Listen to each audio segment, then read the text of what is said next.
Doutor Fábio, é uma honra recebê-lo aqui conosco. Nós não temos nem como mensurar esse momento, essa possibilidade que o senhor está dando para todos nós e vai trazer agora todo o seu conhecimento com relação à matéria. Agradecemos muito e tenho certeza que o senhor vai fazer uma brilhante explanação. A palavra é toda sua, doutor. Obrigado, doutora Daniela. Agradeço a doutora Fabiana, sempre muito generosas comigo. Vocês, assim, eu me sinto em casa aqui. Eu fico lisonjeado pelo convite, sempre esse carinho que vocês têm lá comigo. Fico sempre bastante preocupado, né, quando essa expectativa tão alta. Na verdade, eu sou só ali um operador do direito, ali tentando resolver problemas, não criar mais, né?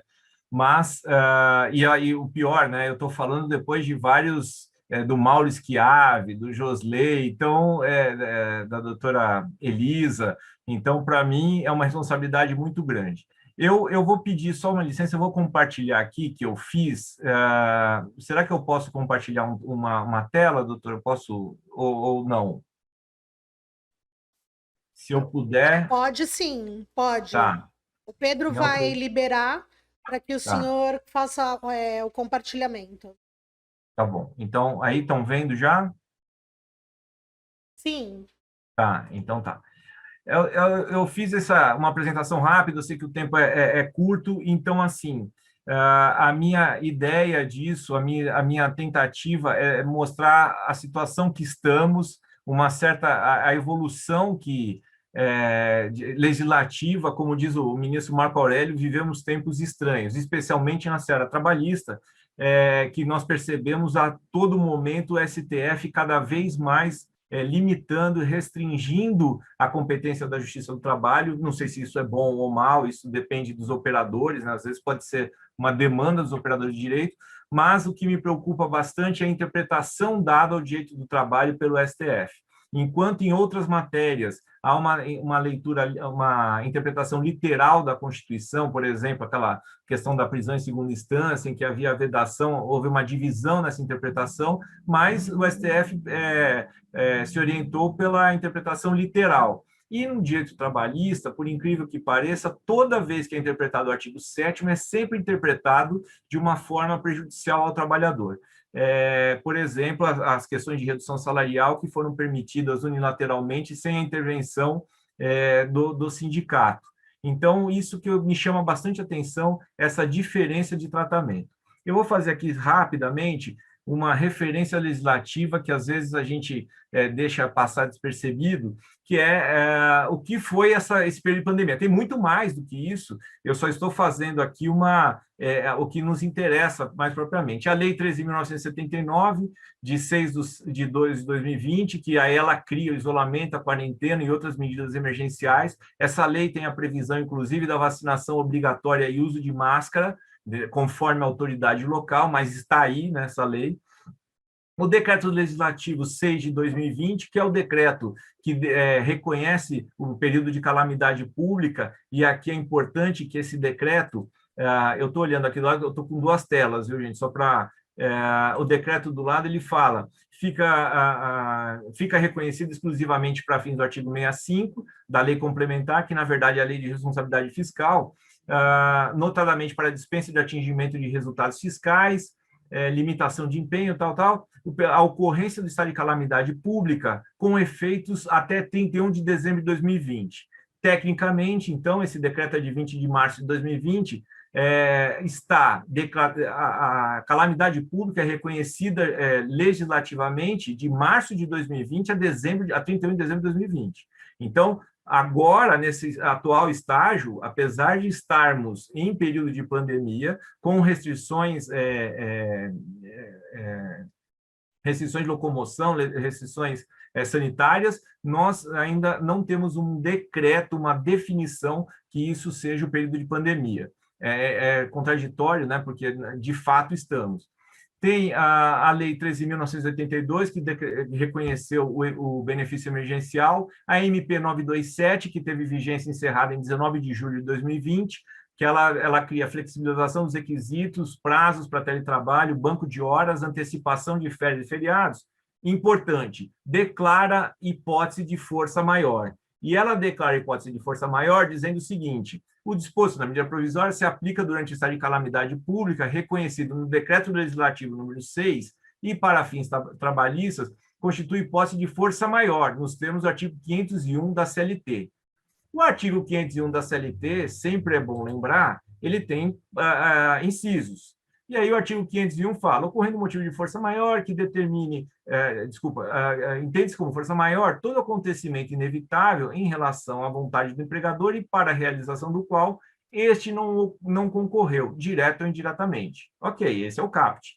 Em si, parágrafo 1º, a imprevidência do empregador exclui a razão de força maior, e o importante, o segundo: a ocorrência do motivo de força maior que não afetar substancialmente, nem for suscetível de afetar em tais condições a situação econômica e financeira da empresa, não se aplicam as restrições desta lei referente ao disposto neste capítulo. Então, não é a todos que se aplica a hipótese de força maior, mas aquela situação em que houve comprovadamente afetação da situação financeira da empresa. Por que eu digo isso? Porque houve atividades econômicas sensivelmente afetadas, por exemplo, alimentação, comércio, mas houve, por outro lado, atividades econômicas que se mantiveram em alto grau e aumentaram. Por exemplo, a produção de detergentes, de produtos de limpeza, a produção de máscaras a máscara de rosto, os EPIs, né, utilizados para a proteção contra o Covid, e essas atividades tiveram um incremento. Então, não são todas as atividades. Vimos aí precariamente, mas o que ocorreu, atividades de entrega também tiveram incremento a despeito das condições precárias em que se colocaram os entregadores. Vimos aí vários movimentos de entregadores contra a situação que eles foram expostos, e com qual essas reivindicações eu concordo. MP 936, convertida em 1º de abril de 2020, convertida na Lei 14.020, de 6 de julho de 2020. Ela é referente à suspensão do contrato e à redução do salário com o benefício emergencial pago pela União. É a redução proporcional do salário, que houve aquela discussão que acho que foi a ministra Carmen Lúcia, que disse que não haveria ali numa das ADIs, das inúmeras que houve, que não haveria redução salarial porque se preservou o valor do salário hora. É lógico que é uma tese jurídica respeitável, mas nós sabemos que a redução do salário no fim do mês afeta diretamente o poder de compra e sempre afetou, sempre dos que recebem menos, e é um efeito terrível para o trabalhador. A 945, que é a ANP do setor portuário, depois convertida na Lei 14.047, a 946, de 7 de abril de 2020, com vigência encerrada em 4 de agosto de 2020, referente à transferência dos recursos do PIS para o FGTS, permitindo o saque de até 1.045 da conta vinculada do trabalhador. Agora, mais recente, a Lei 1.045, de 27 de abril de 2021, prorrogada por mais 60 dias, dia 15 de junho, nessa semana, por ato da mesa do Congresso Nacional, prevê o pagamento do benefício emergencial, redução proporcional da jornada e salário, e suspensão do contrato de trabalho, e exclui a aplicação, essa é importante, ela expressamente exclui a aplicação do 486, aquele famoso fato do príncipe que foi alardeado, né? Infelizmente, a nossa matéria, a nossa área, parece que todo mundo conhece. Sem desmerecer, não que haja um privilégio, mas é óbvio que quem está na área que tem mais familiaridade com isso. E é cantado aí aos quatro ventos aí, não, deu o 486, qualquer lugar que você vai, alguma pessoa fala, você viu o 486? Você fala, nem sei, nem vi isso. Então, para nós que estamos ali no dia a dia, era uma matéria ainda controvertida, parece que de uma hora para outra, não, é 486 e quem paga é o governo ou a prefeitura que mandou fechar. Isso virou um mote, até por questões de repercussão da notícia, mas a MP, assim, até inusitadamente, apesar de o governo, essa notícia ter vindo de parte do executivo, a MP exclui essa aplicação. Então, foi até inusitado. Uma outra MP, a 1046, de 27 de abril de 2021, prorrogada também por mais 60 dias, por ato da mesa do dia 15 de junho, que ela prevê também hipótese do teletrabalho, amplia as hipóteses, reduz as exigências, antecipação de férias individuais e coletivas, aproveitamento e antecipação de feriados, banco de horas, suspensão das exigências administrativas de segurança e saúde do trabalho e diferimento do recolhimento do FGTS. Parece que as linhas mestras dessas MP sempre foram essas, foram diferir pagamento de fundo de garantia, suspender as exigências de segurança e medicina do trabalho, e tentar fazer essa antecipação de feriados, banco de horas, o que eu já prevejo que vai dar algumas confusões, porque nós sabemos que, por exemplo, o banco de horas, salvo algumas empresas um pouco mais, que o banco de horas é um pouco mais claro, o banco de horas normalmente tende a dar problema, porque não há regras muito claras de para quando vai, de quando veio, então o banco de horas sempre é uma fonte de problema. A lei, eu trato, importante, né? Nenhuma dessas normas tratou de execução. A gente está falando de execução, mas nenhuma dessas normas tratou de execução. E pior, nenhuma dessas normas tratou de, especificamente, o direito do trabalho. Ele trata das relações do contrato, tal, mas não das relações entre empregado e empregador e as relações processuais. Já o direito civil, e aí que eu sempre bato nessa tecla, mostra assim a prevalência do direito civil, do direito tributário e o direito do trabalho, que é o direito da ampla maioria da população brasileira, né? Como disse um professor querido, Fernando Gajardoni, juiz estadual, que ele diz o seguinte: o problema do trabalhador é que o trabalhador não é tratado como minoria, e por ser a grande maioria da população brasileira, ele acaba tendo esse tratamento meio de segunda classe no Supremo Tribunal Federal. Essa afirmação é minha, essa final, ele só falou da questão da minoria. E essa Lei 14.010, ela dispõe sobre o regime jurídico emergencial e transitório das relações jurídicas de direito privado, é o RJET, no período de pandemia. Essa lei foi capitaneada, um dos precursores dessa lei foi o professor Flávio Tartucci, e ele fala o seguinte, no artigo 1º: esta lei institui normas de caráter transitório e emergencial para a regulação de relações jurídicas do direito privado em virtude da pandemia do coronavírus. Parágrafo único. Para fins desta lei, considera-se 20 de março, que é a data do decreto legislativo número 6, como termo inicial dos eventos derivados da pandemia. Então, já é mais claro, ela fala, a partir do dia 6 de março é que a gente considera.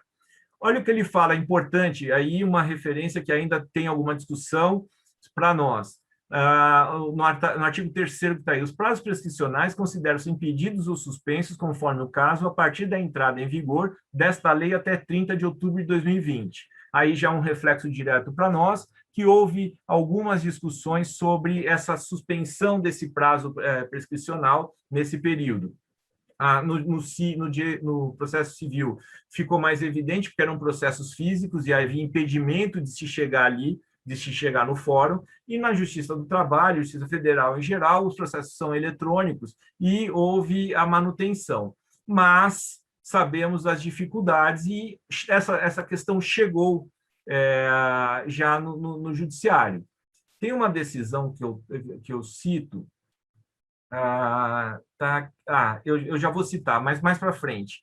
Foi enfrentada essa discussão no TRT da 2ª Região, a juíza foi a Lúcia Toledo, que proferiu a decisão. Achei bem interessante a fundamentação dela, dizendo o seguinte: ela aceitou a suspensão do prazo prescricional, se eu não me engano, era uma decisão de prescrição intercorrente, em que ela alegou, fundamentou, né, com base no princípio da isonomia. Então, para ela, não teria lógica que o credor comum tivesse a suspensão da prescrição a seu favor, quer dizer, o credor comum tivesse a suspensão da prescrição a seu favor e o credor trabalhista não. E aí, pelo princípio da isonomia, e além do mais, ela usa como argumento o impedimento de acesso ao fórum físico, né?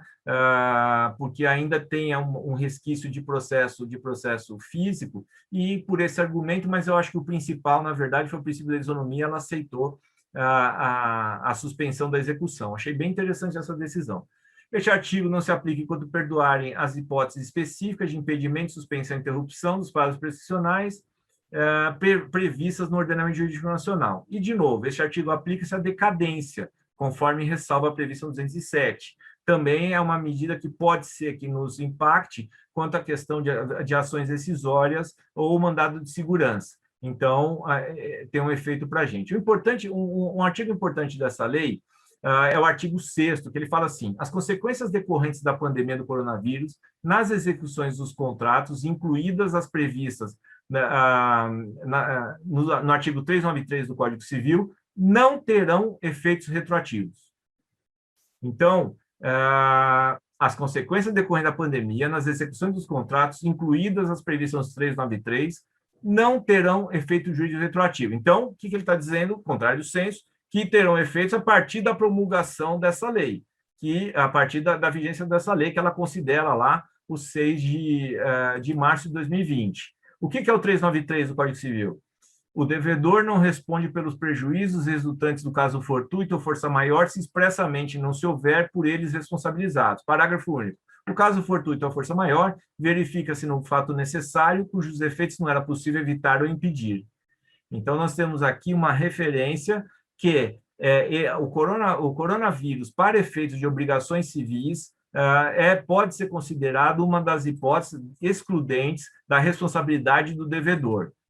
Mas, de novo, a gente está tratando aqui, eles estão considerando a execução do contrato civil, durante o contrato civil, não está tratando de processo.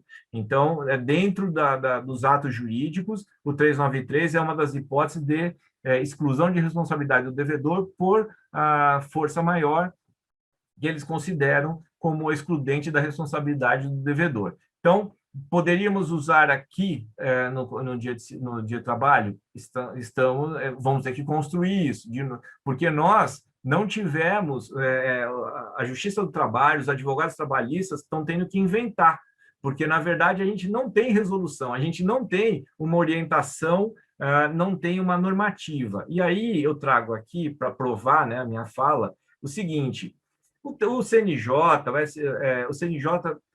emitiu várias resoluções no período. Eu estou tratando das principais. A 62, 17 de março de 2020. Recomenda medidas preventivas à propagação da infecção pelo novo coronavírus no âmbito do sistema da justiça penal e socioeducativo. Essa resolução, ela recomenda aos juízes que tratam da justiça criminal e de socioeducativa que evitem medidas que fortaleçam, né, que aumentem o contágio do coronavírus, evitando medidas restritivas de liberdade, salvo em última hipótese. Então, essa resolução é dada para a justiça criminal. Recomendação 66, de 3 de maio de 2020. Recomenda ao juiz com competência para o julgamento de questões sobre direito à saúde a adoção de medidas para garantir melhores resultados à sociedade. Essa recomendação teve até uma decisão do TJ aqui de São Paulo, de um juiz, não lembro qual, que declara a inconstitucionalidade, dizendo o seguinte: essa recomendação diz o seguinte: para os juízes que tratarem disso, tratarem com maior cuidado a questão relativa ao gestor público nesse período de pandemia em razão da situação excepcional. Como querendo dizer, olha, precisa ser considerada a situação emergencial para a análise de qualquer fato levado a juízo. E é uma recomendação que alguns juízes não gostaram, entenderam que foi um pouco invasiva da competência do CNJ, que não poderia se imiscuir na questão de julgamento, do mérito das decisões. A recomendação 90, que é de 2 de março de 2021, recomenda a adoção de cautelas quanto à solução de conflitos que versem sobre a desocupação coletiva de imóveis urbanos e rurais durante o período da pandemia. Isso veio muito a reboque daquelas decisões que houve determinando desapropriações ou desocupações de imóveis Aqui em São Paulo teve uma que foi suspensa, que era uma fábrica, até perto da minha casa, uma fábrica de cofres, que estava há 40 anos aí abandonada, e aí as pessoas invadiram nesse período, muitos deles haitianos, tal, que estavam em situação de rua, e houve a determinação da reintegração de posse. E aí, no meio dessa reintegração, houve aquele tumulto todo, tal, aí o TJ suspendeu, e depois essa recomendação veio, lógico, acho que foi no final do ano passado, a recomendação é desse ano. Mas é uma medida de saúde pública, até porque é para se evitar que as pessoas se aglomerem. De outro lado, né, infelizmente, a situação delas levam a se aglomerar naquela situação precária, que é uma situação, uma habitação coletiva bem precária.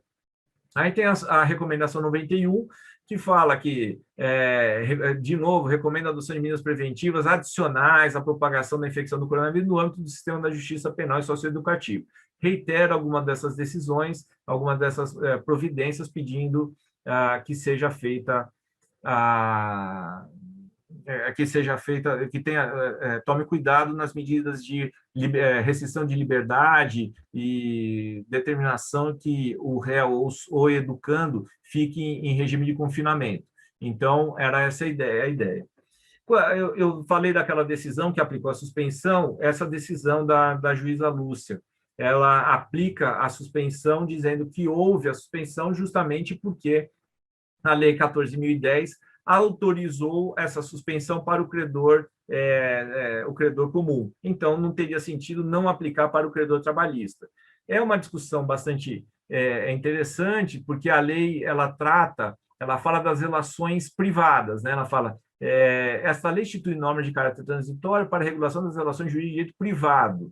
E aí nós vamos entrar naquela discussão teórica. O direito do trabalho é o direito privado, o direito público é o direito mitigado. Óbvio que ele tem normas de direito público, assim como tem o direito civil. O direito civil tem normas de direito público, que as partes não podem dispor contra essas normas, mas o direito do trabalho é um direito privado. Ele é um direito privado com uma inserção, com a influência de normas de direito público, como tem o direito civil. Direito civil, ninguém pode discutir que há a presunção da igualdade das partes. Nós partimos da presunção da desigualdade das partes, assim como o Código de Defesa do Consumidor. Mas é um ramo do direito privado e não do direito público. Então, a aplicação não soa despropositada. Me é simpática essa tese da aplicação da lei, principalmente pelo princípio da isonomia. Acho que o principal fundamento é dizer que não tem sentido não suspender para o credor não suspender para o credor trabalhista e suspender para o credor civil. A juíza Andréa Groisman, ela nessa decisão desse processo, ela é acho que da 87ª vara. Ela aplicou o artigo 501 e o 393 do Código Civil e suspendeu o cumprimento de um acordo. Isso foi bastante aconteceram várias decisões dessa, é uma decisão de 17 de abril de 2020, então, assim, a gente tem que entender assim, o momento da decisão.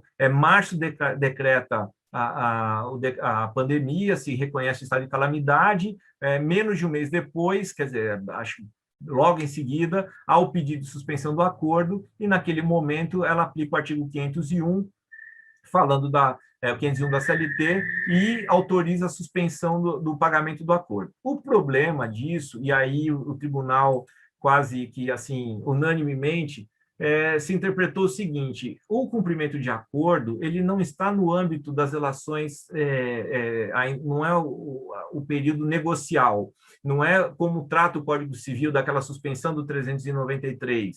Quando ele está falando ali, ele está falando do ato jurídico entre as partes. E, no nosso caso, o acordo ele decorre de uma decisão, de uma sentença. É uma sentença irrecorrível. É uma sentença da qual só cabe recurso para a União Federal contra as contribuições e eventual insatisfação com a sentença só pode ser veiculado mediante ação rescisória. Então, haveria a suspensão do acordo importaria o quê? O juiz unilateralmente suspendendo a execução de um acordo, fora das hipóteses, inclusive do 884, lá dos embargos, que permite que o título se torne inexigível quando a lei em que se funda a sentença foi declarada inconstitucional pelo Supremo ou em interpretação contrária à Constituição.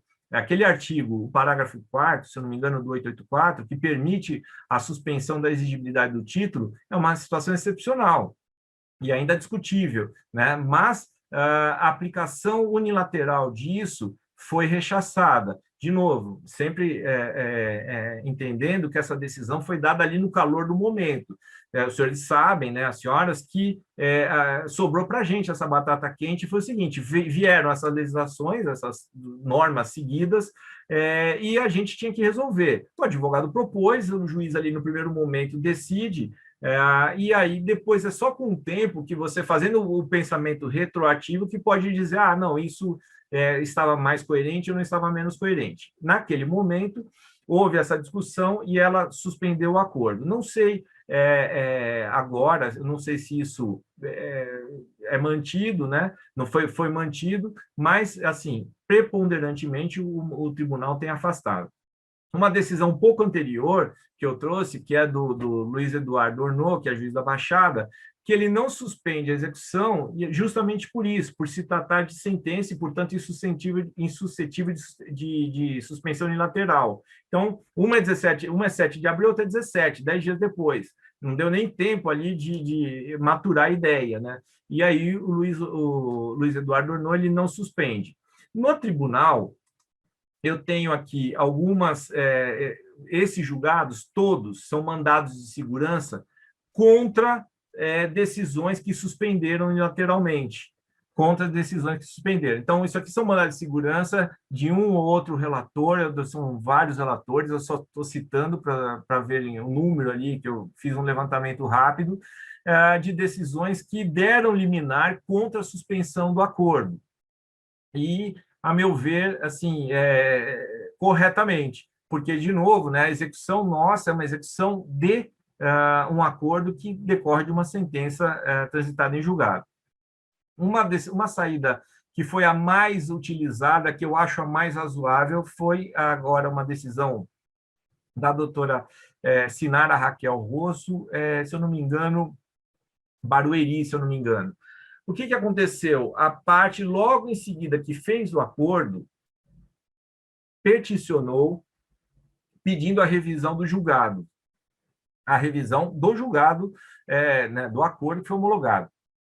Ela diz, olha, houve uma alteração significativa, porque fechou o comércio e tal, e aí o que a juíza fez? Ela dá a ciência para o exequente, dizendo para ele se manifestar e colocando como condição o seguinte, se não se manifestar em 10 dias, será entendido como concordância. O autor não se manifestou e ela homologou a repactuação. Não houve impugnação e eu achei, assim, essa é a melhor saída. O que é a saída?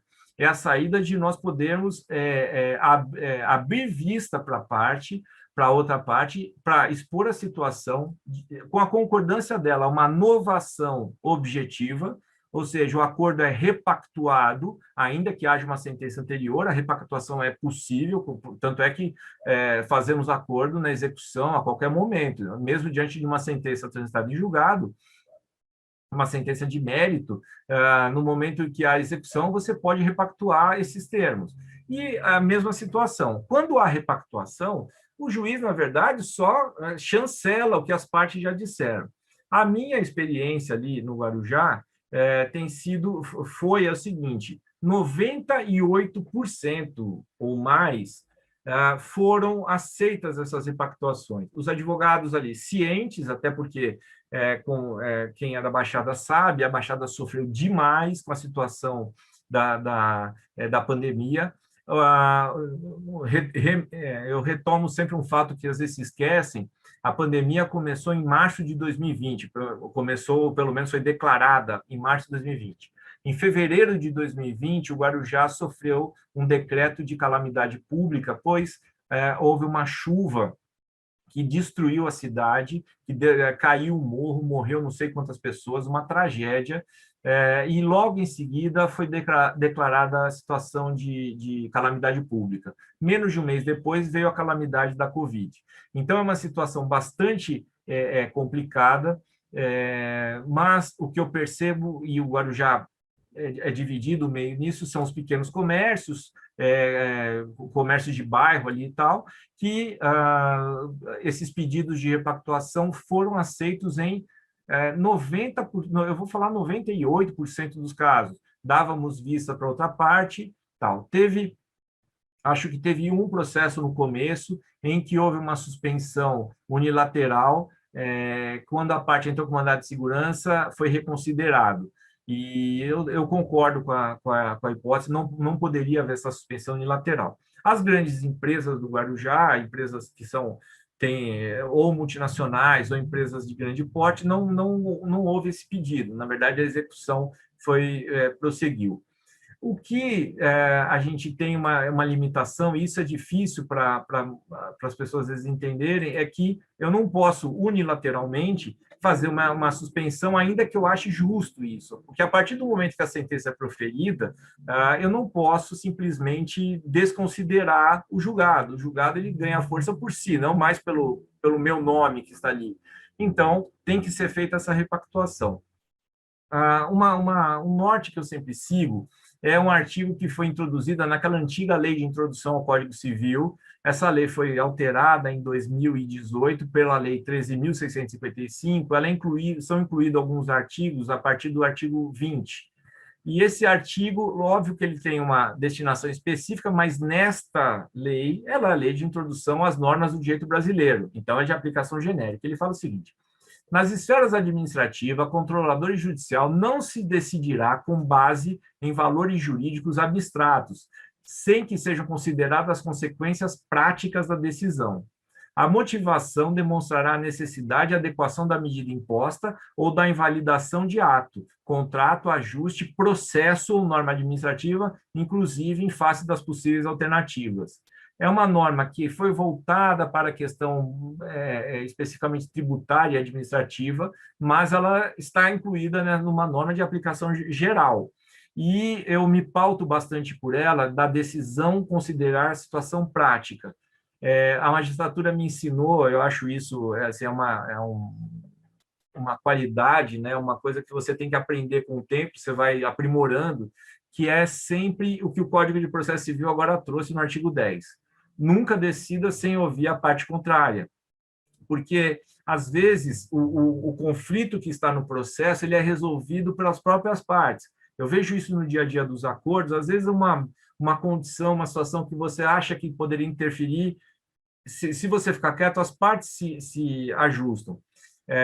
90, eu quase nunca fiz jus postulante, sempre as partes estão acompanhadas de advogados, os advogados são da região, são advogados experientes, estão acostumados com isso e se conhecem. Então, muitas das audiências ou das situações de execução, os advogados já sabem, já tem uma conversa até anterior. Então, não cabe a mim interferir nisso. Os advogados, às vezes, olha, doutor, já aquele outro, eles já conversam de processo, de outros processos, aquele fizemos isso, fizemos aquilo, é comum isso. Então, eu acho que na minha função ali, o que eu tenho que fazer, o menos é atrapalhar. Eu só tenho que interferir quando há o impasse, né? No impasse, aí sim, aí cabe a justiça. Fora isso, as partes têm que se resolver. Os acordos, as situações de suspensão de acordo foram mais no começo, né?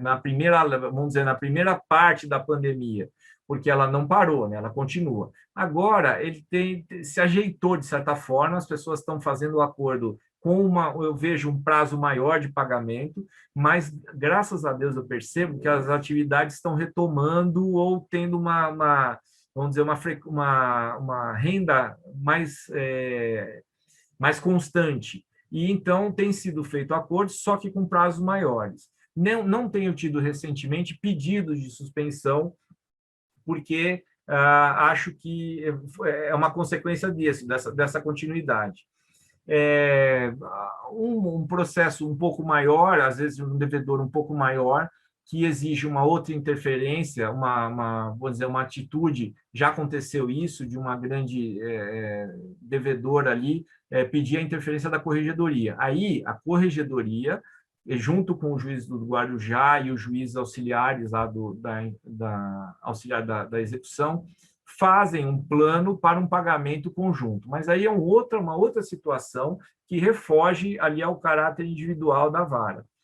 Nós, individualmente, ali do Guarujá, tratamos os nossos processos. Se houver alguma demanda um pouco mais efetiva, nesse caso, um devedor com maior volume de processos, aí a interferência da corregedoria, conforme o plano de execução coletiva, é feito um plano, o devedor mesmo oferece, ele oferece uma forma de pagamento, um plano para pagamento, e aí a corregedoria intervém de uma forma institucional para aquele devedor. E no resto, a gente vai resolvendo ali no varejo, né? Tem funcionado, eu não, pelo menos assim, não tenho tido problemas quanto a isso. Eu sempre ressalto a boa-fé assim, geral assim, da advocacia, que é uma coisa que a gente só está conseguindo tocar a justiça com a boa vontade dos advogados, porque, lógico, está tudo difícil, né? Essa tentativa, essas audiências telepresenciais. Eu estava dando aula agora de manhã, a nossa conversa foi essa. Só podemos fazer essas atividades e as outras com o auxílio da advocacia. Não tem outro jeito. Então, tem advogado que tem arrumado sala para que a testemunha deponha, tem advogado que tem feito audiência em tudo que é lugar, às vezes na casa de cliente, já vi. Então, só tem um jeito da gente caminhar, né, de continuar a prestar o serviço, com o auxílio da advocacia, com a magistratura. Não somos nós e eles, não somos nós e vocês, somos nós. Nós estamos ali no fórum, dependemos um dos outros, e, assim, por isso que eu assim, exalto bastante a questão desse bom relacionamento de nós ali, do Guarujá, pelo menos, que eu posso falar, que eu estou ali todo dia, com a advocacia. Temos colaborações assim enormes quanto a isso, e na execução do acordo eu vejo uma consequência disso, porque não houve nenhum problema, nenhuma assim, situação de, por exemplo, correição parcial, porque em determinada situação, mandado de segurança, o mandado de segurança foi aquele que eu falei do primeiro, mas nenhuma outra. Por quê? Porque as partes se resolveram, que é a melhor situação. O juiz, nesse ponto de interferir, fica um pouco de mãos atadas, porque por mais que haja, de novo, você saiba da realidade, uma situação de um comércio, restaurantes que ficaram fechados, os restaurantes sofreram demais ali, ficaram fechados, tal, e o restaurante trabalha rodando dinheiro. É o giro do dia, né? Não é uma atividade que a pessoa acumula e consegue sobreviver. Ele vive no giro. Esse fechamento para o restaurante é detonador. Então, mesmo assim, todas essas inúmeras restaurantes, quiosques de praia, né, que tiveram alguns problemas, tem sido resolvido. De novo, com os advogados ali que estão acostumados, estão ali no dia a dia, tem sido bastante proveitoso isso.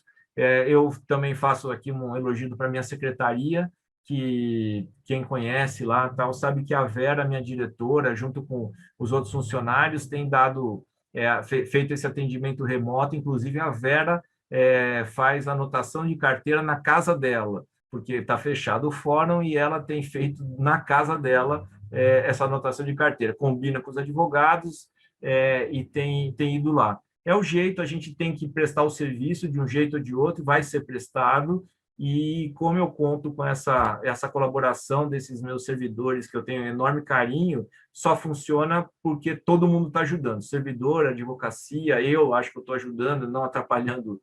Assim, se o juiz não atrapalhar, já faz muito, né?